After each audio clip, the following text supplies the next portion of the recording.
Hello, कैसे हो बच्चों आज हम कक्षा 3 के लिए विषय हिंदी पाठ 11 मीरा बहन और बाघ पढ़ेंगे। कौन सा पाठ पढ़ेंगे? मीरा बहन और बाघ। बच्चों, हमने देखा कि मीरा बहन गांधी जी के विचारों से इतनी प्रभावित हुई कि वो इंग्लैंड छोड़कर भारत में आ।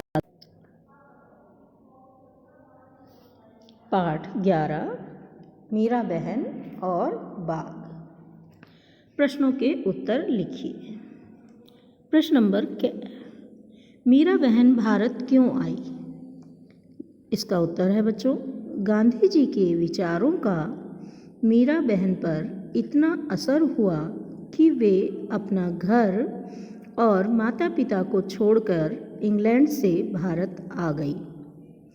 प्रश्न नंबर 6, गोपाल आश्रम कहाँ स्थापित था और उसमें क्या होता था? इसका उत्तर है बच्चों, आज़ादी के 5 साल बाद गेवली गांव में गोपाल आश्रम स्थापित किया गया।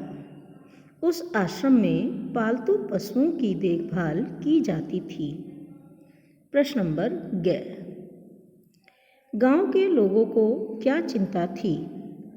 इसका उत्तर है, जंगल कटने के कारण शिकार की तलाश में बाघ कभी कभी गांव तक पहुंच जाता था।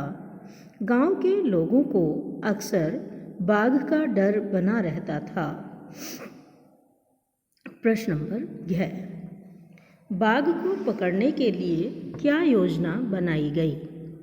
इसका उत्तर है बच्चों, बाघ को पकड़ने के लिए एक पिंजड़ा बनवाया गया और उसमें एक बकरी बांधी गई।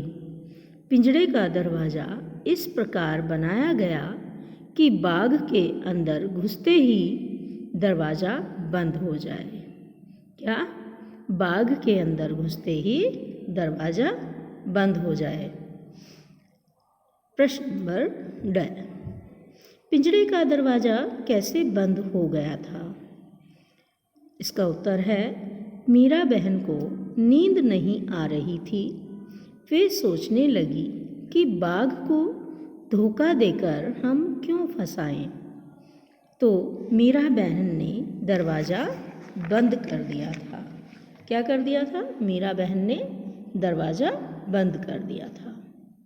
अब बच्चों देखो, प्रश्न नंबर 2, दिए गए कथन यदि सत्य हैं तो सही और असत्य हैं तो गलत का निशान लगाइए। क्या? मीरा बहन का जन्म अमेरिका में हुआ था। ये गलत है, क्योंकि मीरा बहन का जन्म तो इंग्लैंड में हुआ था।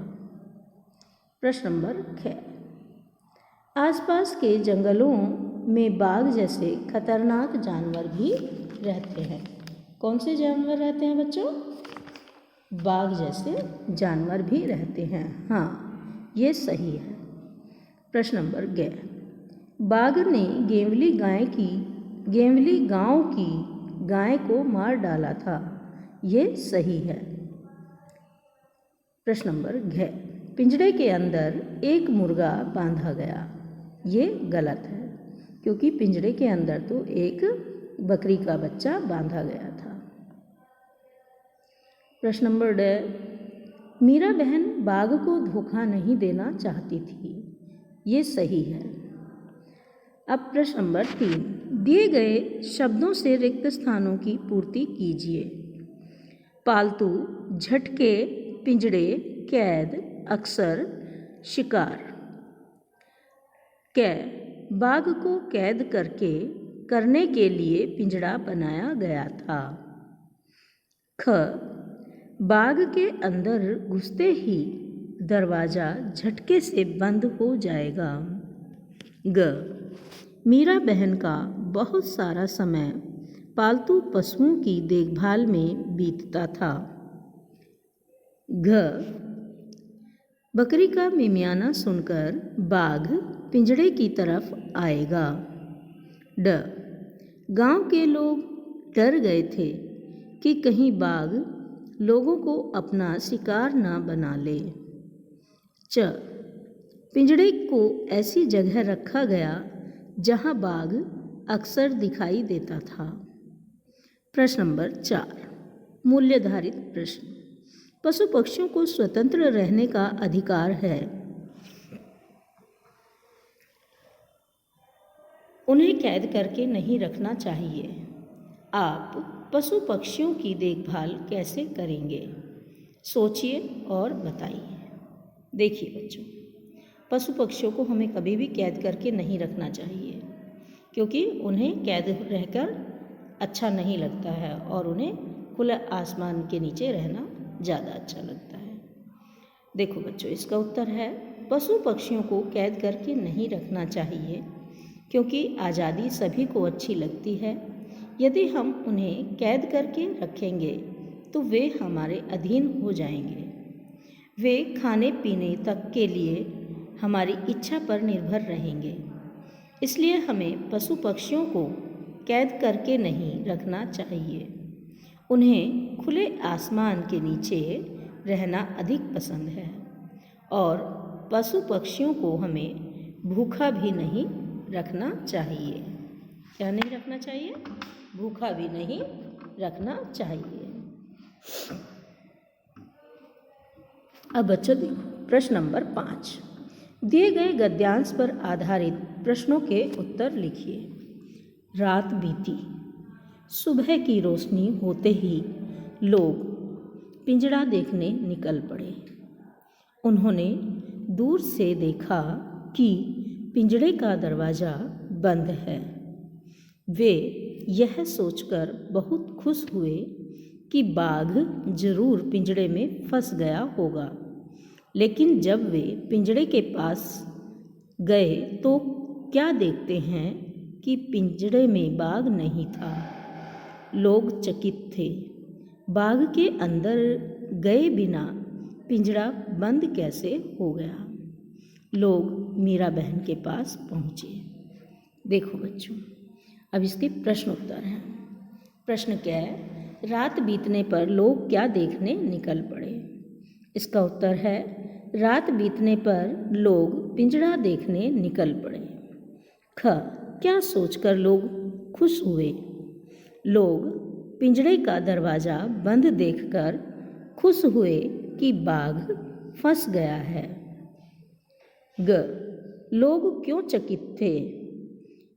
उत्तर, बाघ के अंदर गए बिना पिंजड़ा कैसे बंद हो गया, यही सोचकर लोग चकित थे।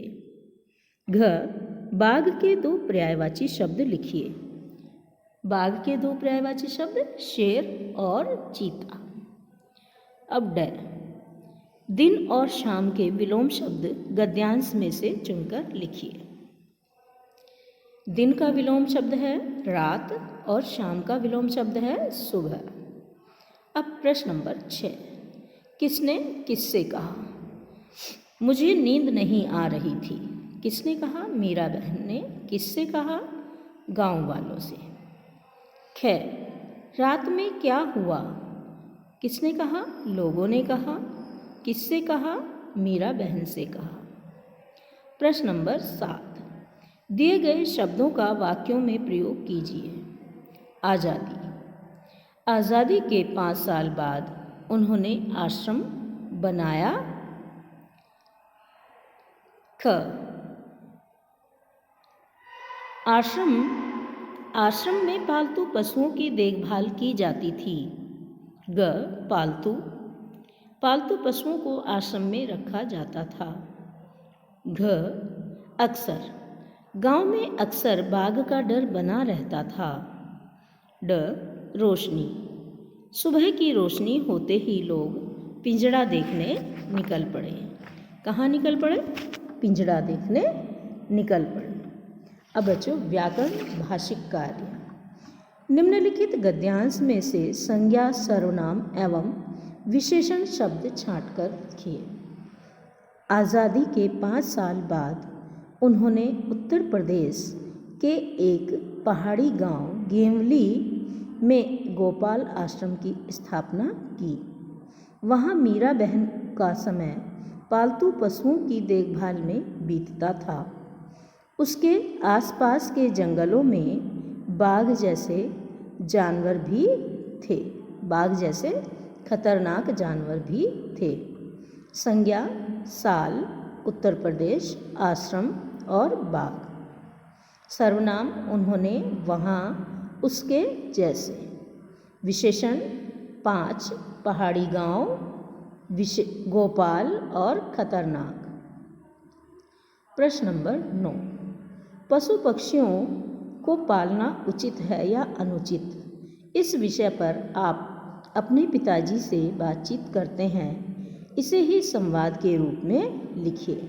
आप जो अपने पिताजी से बात करेंगे उस बात को यहाँ संवाद रूप में लिख देंगे, यानी जो आपने कहा है वो भी लिखेंगे और जो आपके पिताजी ने कहा है वो भी लिखेंगे।